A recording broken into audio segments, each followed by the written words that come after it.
Hello everyone, my name is Agostino. I want to welcome you to today's webinar on real estate investing in 2024. Now, I've been an active real estate investor since just before 2008, before that financial crisis. My first real estate deal was terrifying, buying right as the housing bubble was about to burst. But it ended up being extremely lucrative, providing some outstanding cash flow and setting me on the path to financial freedom. Okay, today, 2023, the market looks uncertain once again.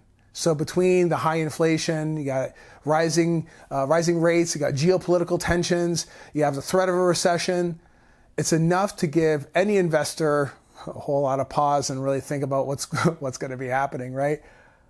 But with uncertainty comes opportunity for those who know where to look. Okay, so in this webinar, I'm going to give you an overview of today's real estate landscape, outline some predictions for 2024, and most importantly, provide you some concrete strategies so you can invest successfully despite all the turbulence. There's still plenty of good deals out there, but you have to adopt the right mindset and the right tactics too. So whether you're a seasoned investor looking to adapt to the changing times, or you're eager to get started on your wealth building journey, you're in the right place, okay? So before I get into all of this stuff, let me tell you a little bit more about me. As I said, my name's Agostino with Bulletproof Cashflow. I've been at the real estate game for, 17, 18 years now. And we have four lines of business that we do. The first is we acquire multifamily assets, all right? Primarily workforce housing, B and C type of housing, okay? And I'm a big believer in just picking one market, blowing up that market, getting it nice, like buying as much as you can, responsibly, of course, and then you do it again into a new market, right? That way you get a whole bunch of scale and you're able to grow the business, all right? A controlled growth strategy, okay? Secondly, we do development. We either do adaptive reuse, which is like office conversions, or we do ground up, okay? But my focus is primarily urban infill. So I'm trying to find land where there's already a lot of people, a lot of traffic taking place, and build in those types of markets. The third is our net lease business. Okay, so we have a blind pool fund that acquires corporate-backed or franchisee-backed assets. Dollar Tree, Dollar General, VCA Animal Hospital, things like that. Okay, businesses that are going to be around for the long term, and they're not going to go out of business tomorrow. And it has a corporate guarantee in place, okay? Gives you very, very stable monthly returns, right? Risk-adjusted returns. It really is that good. The fourth thing is we have our media and education business. So for that business, what we do is we help people get into the real estate game or scale their real estate game. So if you're interested in doing some of that, check out the multifamilyadvantage.com. Go ahead and check out that link, okay? The multifamilyadvantage.com. There we show you, it gives you a brief idea as to what we do and how we do it and help you get started in the world of real estate. Now, if you're watching this on the replay, please like this video, subscribe to the channel, okay?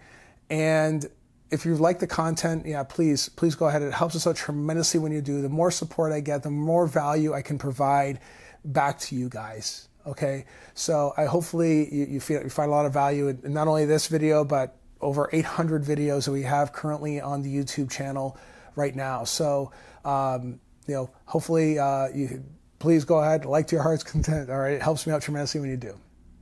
So let's get into it. All right, let's dive in. Let's talk about the first thing here, the state of the housing market. Let's do a quick recap of the housing market in 2023. All right, so we're here in December right now of 2023. After a blistering couple of years of soaring home prices, the housing market has downshifted into a lower gear over this past year. So nationwide, home prices were very resilient, actually. It ended the year up about 1 to 3%, depending on the market, right? So it has some moderate appreciation. However, home sales absolutely cratered You had volume that dropped 40 to 50% from the pandemic highs. Okay, so this dramatic divergence between the flat prices, but the plunging sales volume is explained by supply and demand dynamics, right? That's really what it comes down to. On the demand side, affordability completely tanked in 2023. Okay, mortgage rates doubled from 2021 to 2023. So it's very hard to justify the cost of a home when there's a 40% increase over the same time period, right? So this priced out many prospective buyers because of this dynamic shift. Okay. Simultaneously, on the supply side, the number of homes being listed and sold has declined faster than demand. So it's down like 45% from 2021. So with many home buyers locked in with some really good ultra low mortgages, they were unwilling to give up that low rate by selling and getting into a home at a much higher interest rate. So this supply constraint prevented prices from correcting downwards. So in a nutshell, cratering sales volumes, but surprisingly stable prices nationally is really what we're talking about here. There were still very clear regional differences in 2023 price performance. Okay, so it's and again, it really depends on the market that you're in and how the dynamics are between those two markets. For instance, if we're talking like say the East Coast and the West Coast, in those markets, there's always competition in those markets, but it's always been expensive. But here in the Midwest, for instance, and I talked about it on the last webinar, Midwest still offers some great opportunities here to still invest and still try to find good deals that make sense. All right. Regardless, though, it's still very pricey to get into for home buyers to get into a deal. Okay. So now let's shift our focus to what the data is telling us about 2024. Okay. So the number one factor that will determine the housing market's direction for next year is affordability. So currently at historic lows, even minor improvements will release some pent-up demand for housing, right? So affordability is driven by three key inputs, okay? The first is home prices, the second is household income, and the third is interest rates. So prices and income look to be moderately positive at best next year, okay? I don't think we're going to see any massive income jumps, right? But you know what? They're holding steady, right? And I think that because rates are now starting to go down, price stay put or even go down too, right? But that leaves interest rates the wild card, all right? So most forecast calls for a moderation of rates over the next 12 to 18 months, and I think we're going to see that as the economy starts slowing down, and the Fed is targeting their 2%, which they're projecting to be in 2026. So they're trying to get that whole soft landing there. But it's important to understand the lower rates in 2024 will likely coincide with higher recessionary risks. So as an investor, you need to properly balance these countervailing factors in your analysis. Regardless of broader market movements, there are several time-tested strategies that I'm using that I believe can provide some stability and healthy returns despite the turbulence. So the first is, now more than ever, cash flow is king. Okay, there's a reason why we call this bulletproof cash flow and not bulletproof appreciation. All right, you always want cash flow.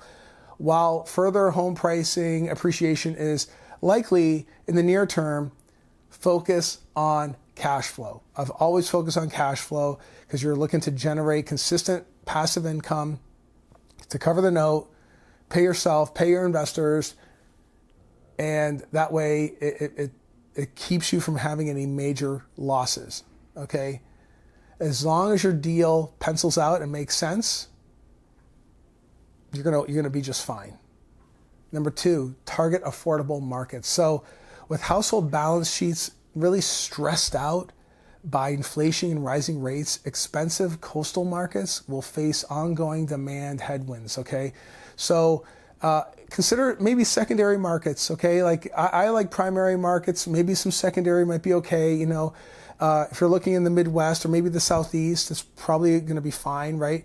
But these markets have way more affordability.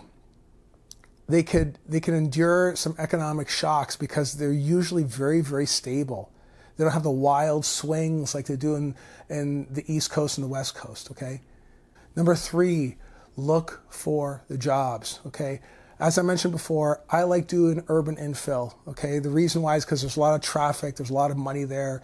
I feel good about building stuff in those types of markets, okay?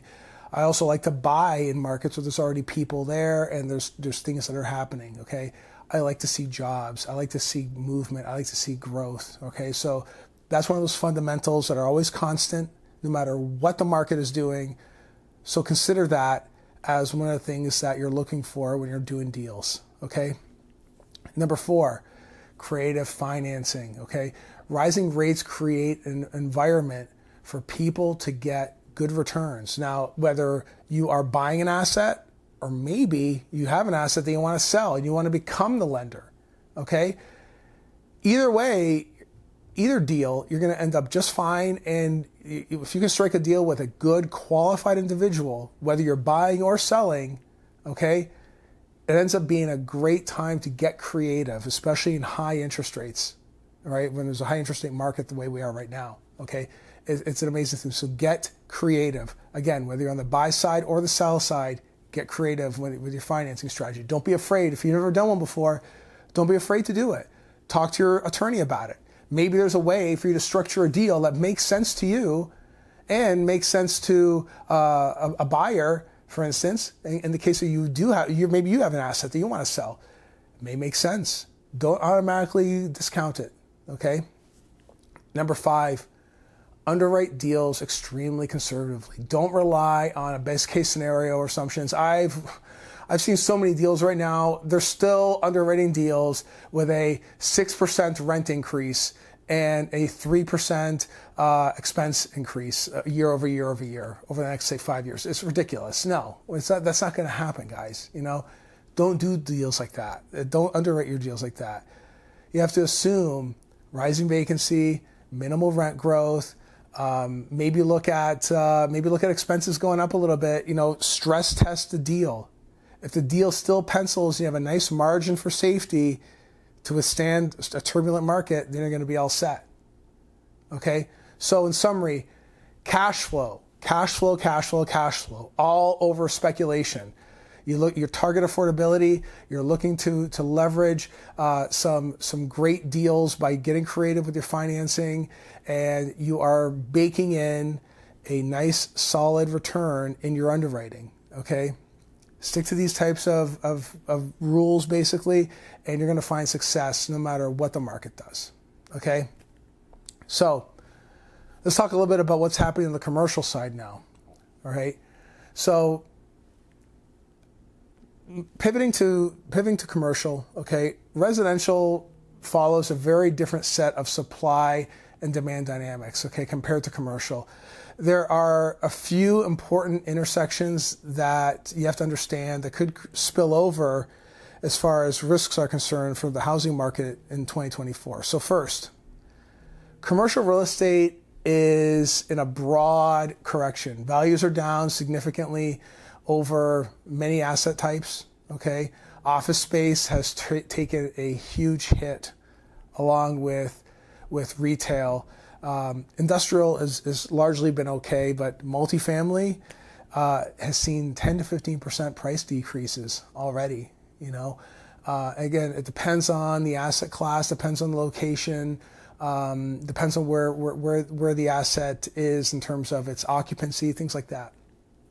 But many experts are concerned about risk transmission through the banking and credit channels as well. So you have hundreds of billions of dollars in commercial real estate debt that is coming due in the next couple of years. So just as property values are starting to sink, because again, it's remember, NOI drives the overall value. And if NOI starts going down, if NOI starts tanking because the quality of the tenant that's in there, it's gonna be a really bad time. It's gonna put a huge strain not only on the asset but also on the lenders that are supporting these assets right now. So you're gonna see it might be an absolute worst case, right? But you're gonna see possibly a negative feedback loop where you have struggling properties that have tighter lending conditions that further depresses real estate. So this could become like a doom loop, basically, right? Where it could hypothetically bleed into residential as well, right? Because housing is affected. I think that the banking system overall it's going to remain very well capitalized, and just because of what happened in 2008, there's a whole lot of reforms that were put in back then to help somewhat alleviate any how should I say, any of the things that happened back then. Okay. Right now we're seeing a lot more expensive money enter the market right now, so there are opportunities there. But again, there's going to be a lot of pain for those folks that are in the commercial space. So commercial credit's going to freeze up if you're talking a regular old lender. But if you're talking lenders that specialize in doing these higher interest types of loans, you're going to be okay. Okay, in terms of getting into a deal with these guys, as long as the deal pencils, making it work, right?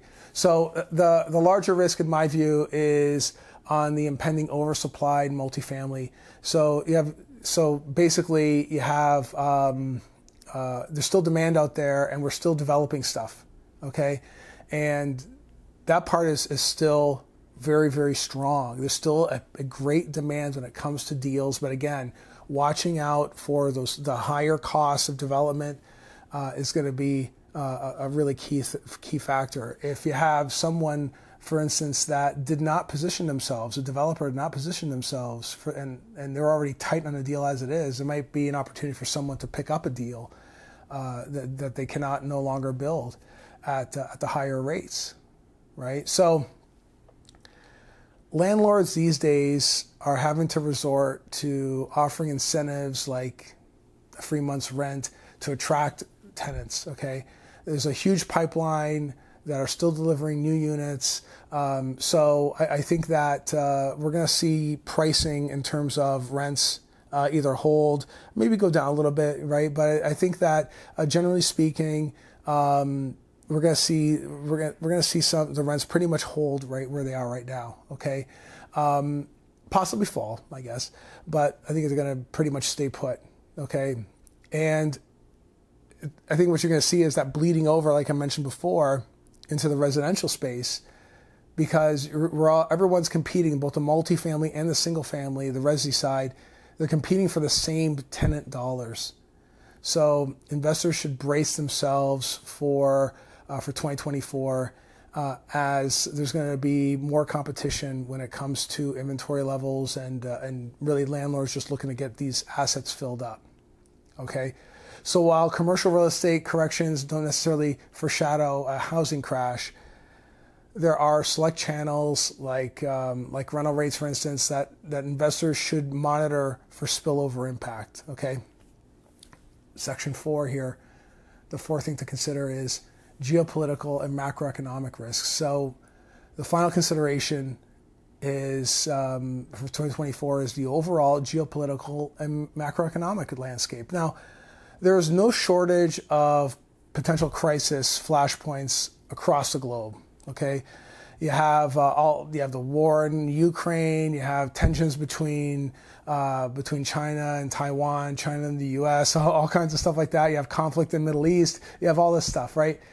Any major escalation on these fronts could rattle the financial markets, along with consumer business sentiment. So global unrest combined with high inflation and a rising recession probability makes for uncertain times. So it's really impossible to predict exactly how these complex forces are going to impact the housing market. But with risk elevated, investors should tilt defensively and ensure that the deal assumptions are stress tested. Like now more than ever, stress test your deal. Okay, being conservative and retaining flexibility will allow you to adapt as events unfold through 2024. So let's wrap this up. Here's some key takeaways. Okay, so while 2023 was tough for the housing market, We had moderating prices. You have plunging sales volume. You can expect to see more stability in 2024 rather than any drastic shifts. I still think that mortgage rates are going to start improving over 2024. They're predicting 4 rate cuts in the next year, so that's going to be great. I think it's going to supercharge affordability, and it's going to get to that 2% mark as far as inflation is concerned by 26. That's all coming. Okay, that's the target for the Fed.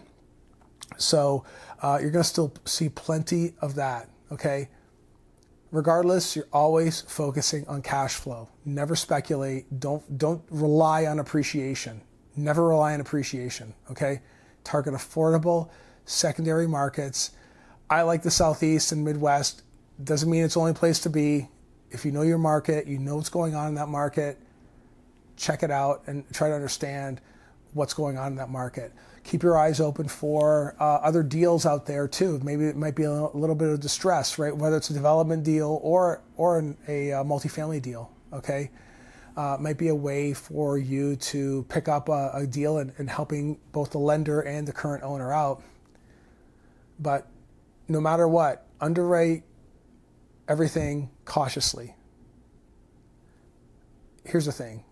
Now's the time to take action if you want to hit your financial goals. Like this is a huge opportunity. So with the right mindset and the right strategies, you can consistently grow wealth in real estate despite the market uncertainty, or even broader economic troubles too. Like we talked about some of the other stuff that's happening around the globe, right? So if you're interested in learning more about how this kind of stuff works, check out multifamilyaccelerator.com. Okay, we help people get into the real estate game and build success, or if they're already in the real estate game, scale their business, be it well beyond what they're doing today.